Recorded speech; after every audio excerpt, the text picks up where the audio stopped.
for those of you who are watching that. One day, the role of chair of the Pensions and Lifetime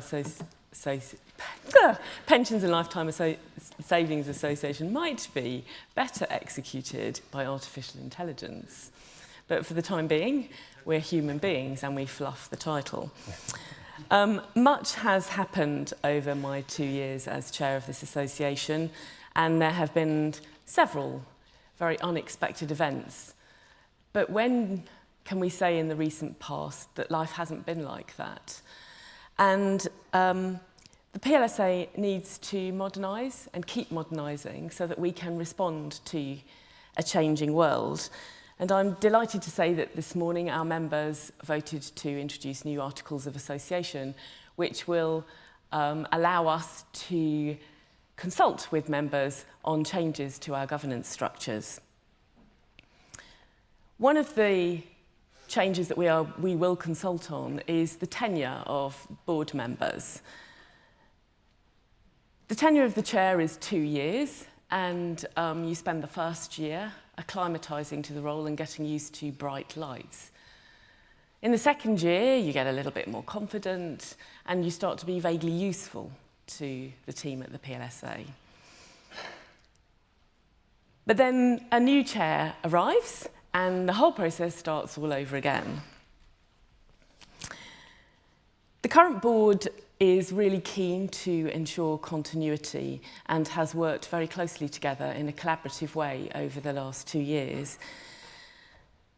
We will continue to support and challenge one another as we develop our future strategy and as we bring in new governance arrangements.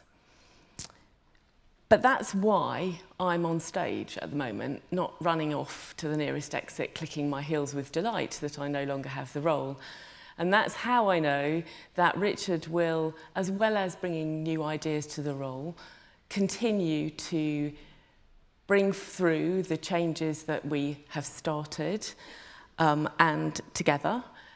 So for those of you who have not met him before or have not read, which I doubt, his very prolific and savvy articles in the pensions press about all manner of things, may I introduce Richard Butcher, our new chair.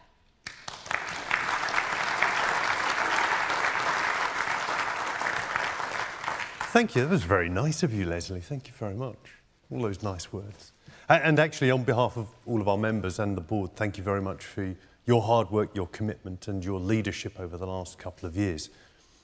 I did say that Lesley's got big shoes to fill. She's wearing flat shoes today, but I don't think I'll be wearing heels.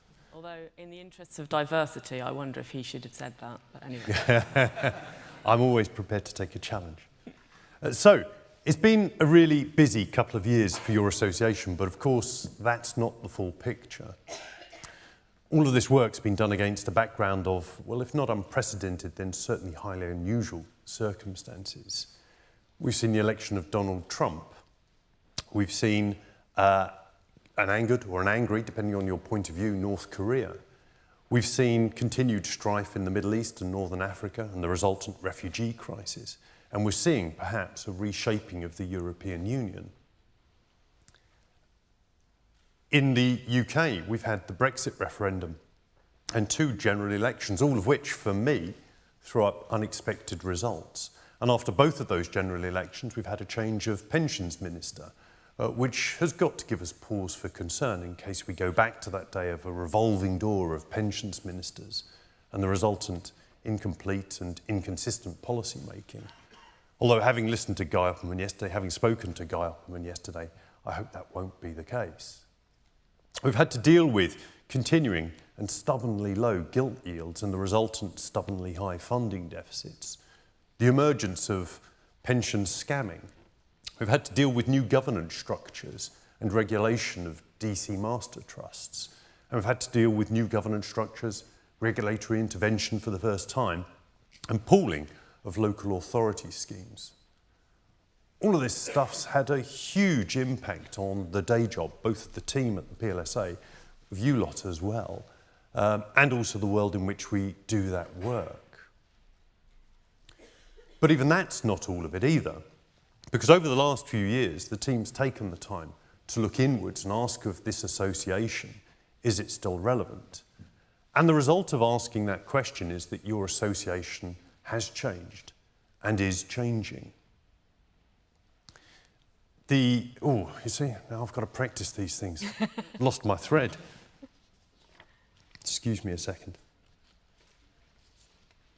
The inclusion of the words, that's pretty important really, the inclusion of the words lifetime savings in our title a couple of years ago was not a cosmetic change.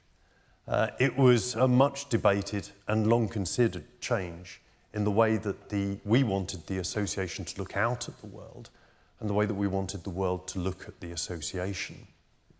In the past, pensions, by which I mean DB pensions of course, were a unique financial concept. You didn't really join them, you were just included.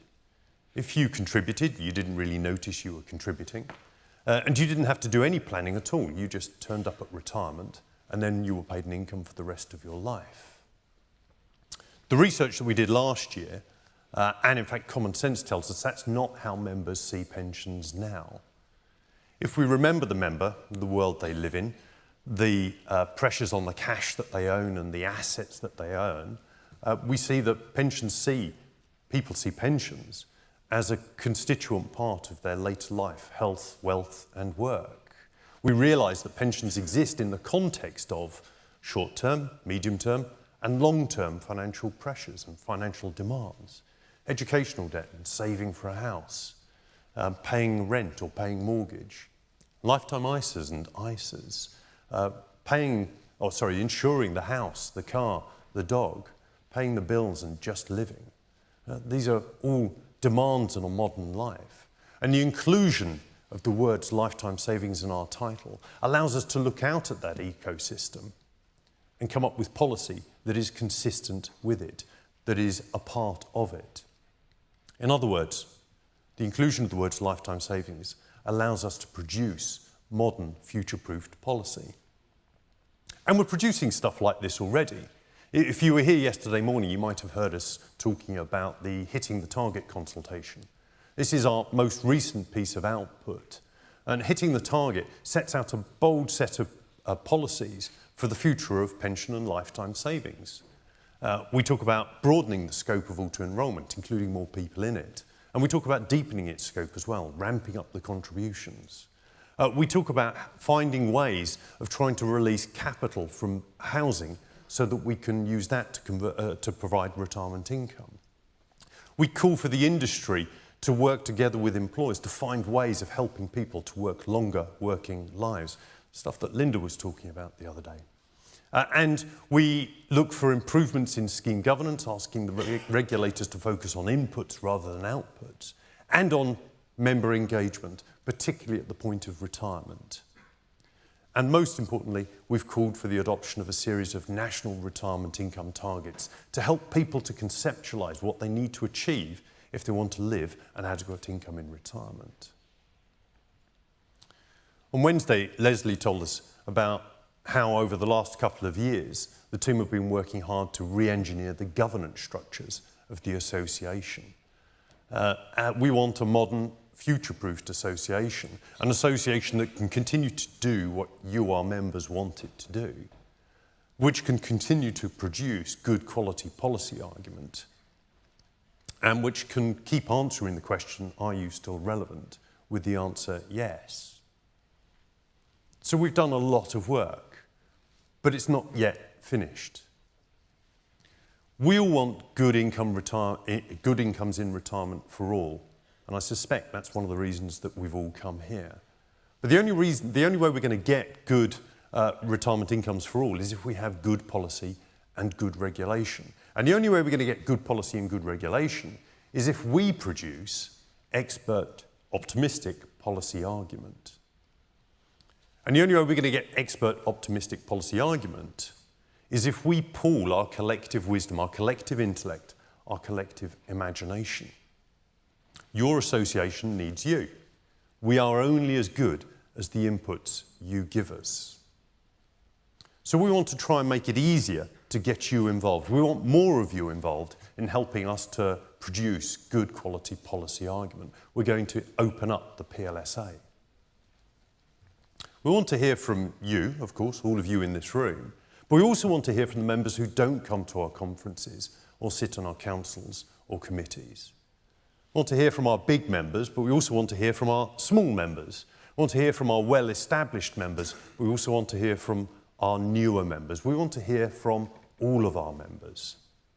We also want to engage with and hear from those who are involved in the individual's later life, health, wealth and work, all of those other components.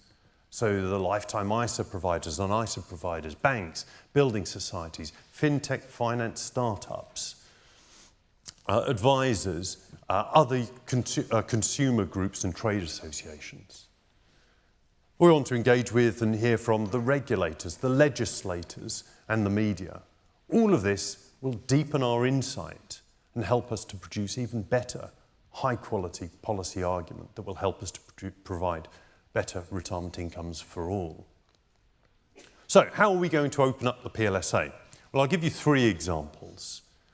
First of all, the team are going to accept as a mission speaking to at least 5 members who aren't otherwise involved in our councils or committees whenever they produce a piece of proactive or reactive policy argument.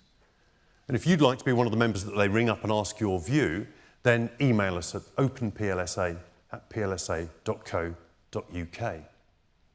Secondly, we're going to run a series of roadshows. Whenever we produce a bit of policy output, we're going to take that policy output around the country so that we can meet with our members and find out what you think about our policy ideas, or indeed about anything else for that matter. And if you'd like to join one of those roadshows, then email us at openplsa@plsa.co.uk. And incidentally, we're going to be hitting the target out on the road over the course of the autumn. So if you'd want to join us with one of those, and I hope you will, then please come along and tell us what you think of our ideas. And thirdly, we're going to be taking more policy online. We're going to create a series of online interactive webinars when we can discuss policy, float ideas, test thoughts with you, the members, and you can feed back to us. That's going to be called Pensions Lab.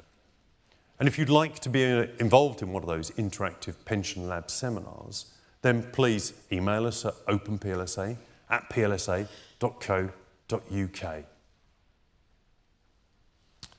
Collectively, we represent the interests of 20 million savers. 20 million savers. That is a huge number. It's a huge responsibility. So I feel honoured and I feel proud, and Lesley, I feel humbled to have been asked to act as chair of this association, and I'm really looking forward to working with you. We have, I think, a unique and vital role to play in getting good policy and good regulation, but it relies on you. So please help me to help your association, to help those 20 million pension savers and others to achieve a better income in retirement. Thank you. Okay. Thank you, Richard. Richard he'd like to take questions from the floor. So if you do have questions, perhaps you could put your hand up and we will get mics to you. Whilst people are thinking about their questions, Richard, you've talked about opening up the PLSA. How will you measure whether we've been successful at that? Okay, good question. So I suppose there's 2 parts to that. There's a high-level answer and there's a lower-level answer. At a very high level, what I'd like to do is broaden the membership of the PLSA, so get more people into it, more members in, and I'd particularly like to see some of those players from the lifetime savings industry getting involved in the PLSA. That will just, again, broaden our knowledge base so that we can produce better policy and better argument consistent with people's wider health, wealth and work. But I also want to deepen our membership, deepen our understanding of the membership. So hence we've got to open up the PLSA, we've got to talk to more members, understand more about what you think about policy. But also, if I'm frank, we've got to make a better commercial return. We are a commercial organisation, we're a not-for-profit. We can't produce the policy argument unless we earn money. So we have to earn money out of you lot, I'm afraid. So we want to deepen our relationship with you so that we can make sure that the commercial offering that we're delivering is attractive, it's something you want to pay for, and that people will sponsor to take part in. So, at a high level, broader and deeper understanding of our members. At a more detailed level, well, I haven't got the answer to that yet. The board's been working on strategy for a number of years. And one of the tasks we've given Julian as our new chief executive is to go away and think about how we measure specifically some of the outputs that we want, including how we measure broadening and deepening of our membership. So we're working on the specifics of that. Okay. Are there any questions from the floor? I think there's one over here. Jerry? Lesley, hi Richard.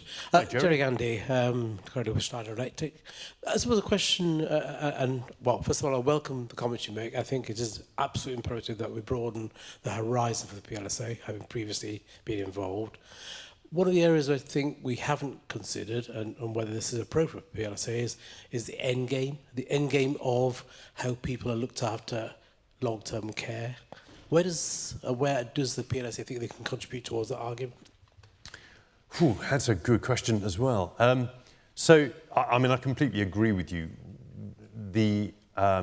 What happens at the end of somebody's life now, it's quite a complex picture, it's a hugely expensive picture. We need to build it into the model. Actually, there are lots of moving components in people's later life health, wealth and work that we don't fully understand yet and don't fully account for.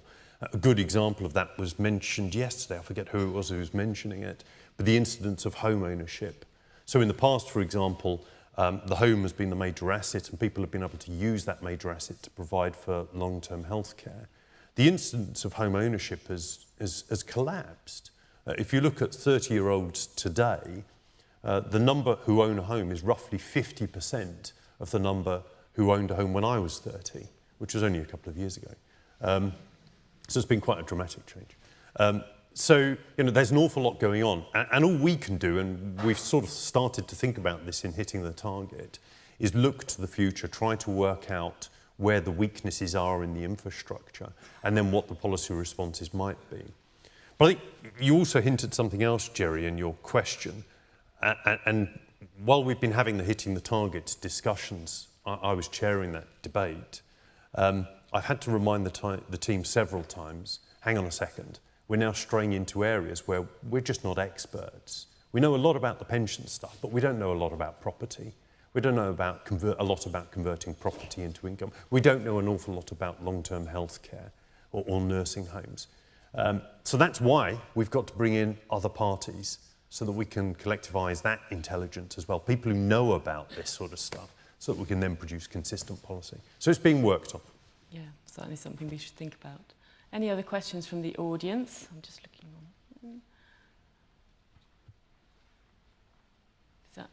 Is number one? Yes. Good morning, Richard. Hello. Yeah, the thing is, the working pattern is going to change recently. Used to have people having permanent work.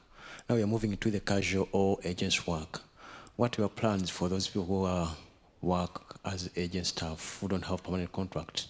Are you looking at them joining the pension fund, or what's your proposal against us? Or Consulting. what have you got in mind about those casual workers who have got no permanent contracts, or the agent staffs?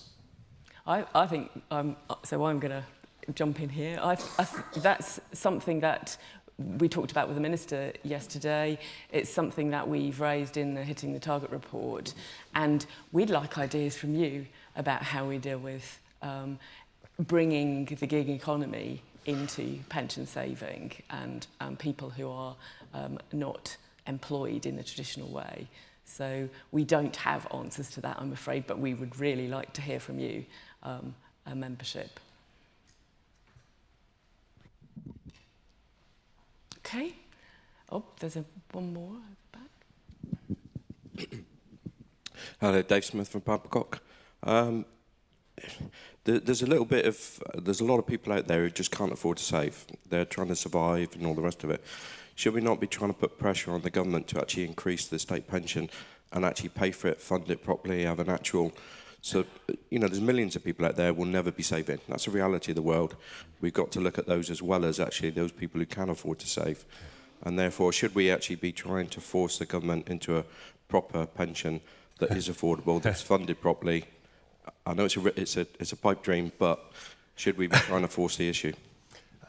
So, Dave, I've been involved with the PLSA for about 6 or 7 years or so, and I don't think we've ever succeeded in forcing the government to do anything. We've influenced them and we've won some debates, but I don't think we've ever managed to force them. I think you make a really, really good point. And actually, if you look at our Hitting the Target consultation, this is turning into a different session. If you look at our Hitting the Target consultation, the minimum income, the national retirement income targets that we set, we've got 3 levels, and basic is the bottom level. And we're proposing, or we think that it should be around about £10,000 a year. That's the amount of money that's required in order to fund really a subsistence level of retirement.